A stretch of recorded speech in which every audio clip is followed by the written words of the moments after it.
तर आव्हाडांची अवस्था बिनबुडाच्या भांड्यासारखी असल्याची टीका गुणरत्न सदावर्तेंनी केलेली आहे। एखाद्या दिवशी मांस नाही मिळालं तर त्यांचं भांडवल करायचं का, असा सवालही यावेळेला सदावर्तेंनी उपस्थित केला। केडीएमसीतील मांसाहार बंदीवरील आव्हाडांच्या विधानावरून सदावर्ते यांनी हा सवाल केला।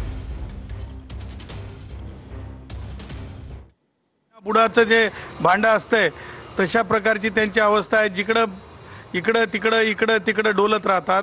कळवा तिथं जाऊन डल्ले खा नाही तर टोने खा, डल्ले खा नाही तर टोने खा, असे डल्ले असे टोने ते असतात की नाही। आता मोठ्याचं मिळतंय तिथं छोट्याचं मिळतंय तिथं याचं मिळतंय, कोंबड्याचं मिळतंय। माझं हे म्हणणं आहे की जी व्यक्ती म्हणजे एखाद्या दिवशी जर आपण मांस नाही खाल्लं म्हणजे प्रत्येक गोष्टीचं भांडवलच करायचं का? 26 जानेवारी 15 ऑगस्टला सर्वांकाश मोठा सण मानणारा माणूस जितेंद्र आव्हाडांच्या बोलण्याला काही किंमत देणार नाही।